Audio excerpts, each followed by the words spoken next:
Hello, my name is Rachel, and I'm going to be defining adolescence. Adolescence can be defined as the transitional period between childhood and adulthood, encompassing puberty and the struggles and changes that occur during and following that time. Personally, I conceptualize adolescence as beginning around age 8. Wait, I'm not recording.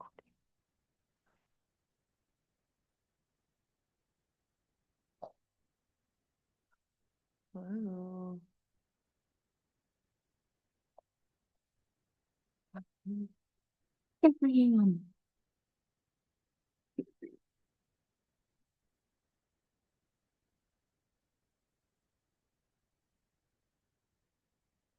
Hello, my name is Rachel.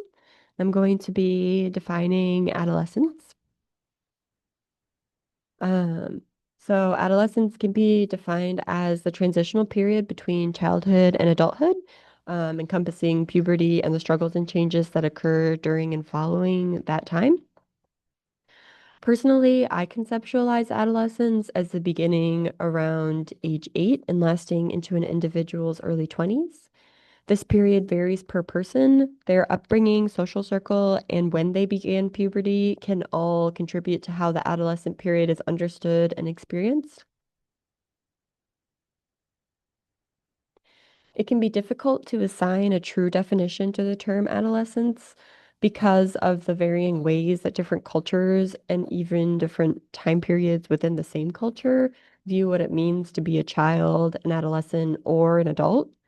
Along with this issue, no two individuals will experience their adolescent period the same, which um, is also challenging. My definition is in part formed around my personal experience with adolescence.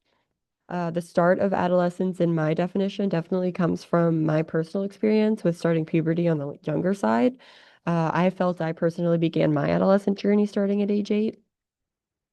The beginning of puberty, which many formal definitions mark also as the start of the adolescent period, occurs at different ages for every single individual and can last for differing amounts of time for each person. Both factors make it difficult to give a specific age as the start of adolescence. The way that I define adolescence is not universal. Growing up being a part of Western culture, I definitely derive a large part of my definition from the way that we think about and experience the adolescent period. I also think that my experience with female puberty and adolescence gives me a different perspective and therefore a definition that is closely related to my own experience compared to if someone um, who grew up in a non-Western culture and experienced a male puberty. Adolescence is more than a social construct. It is a definitive period in people's lives in which a multitude of both social and personal changes are occurring.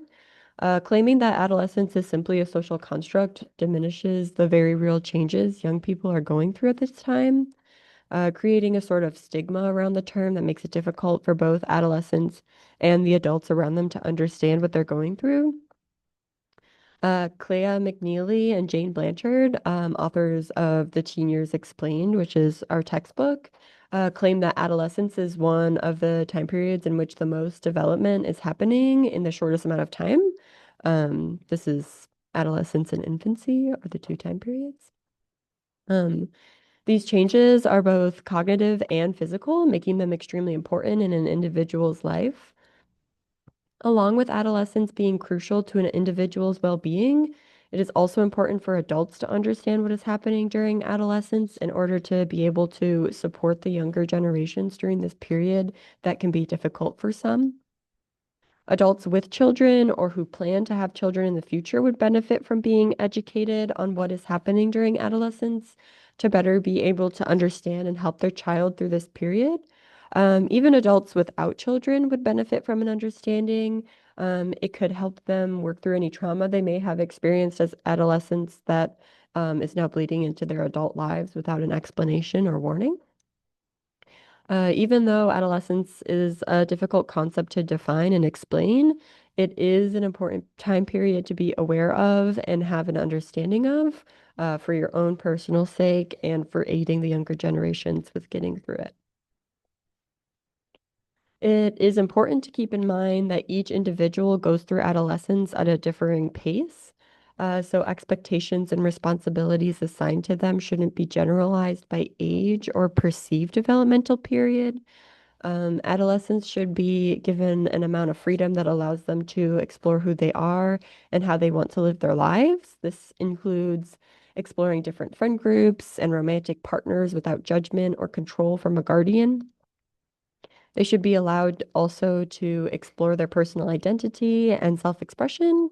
Maybe they go to the mall and pick out some clothes that suit their specific style or something they feel a little more comfortable in, as they transition from relying on parents or guardians to pick out those sort of things for them. It can be beneficial for adolescents to be given responsibilities that can help promote independence and confidence, such as caring for a small pet or being able to make their own breakfast. But it is, again, important not to put too much responsibility on an adolescent's shoulders. They are still learning how to be in the social world and to care for themselves and others. So they're still supposed to be cared for and led in the right direction by the guardians in their lives. And these are my references.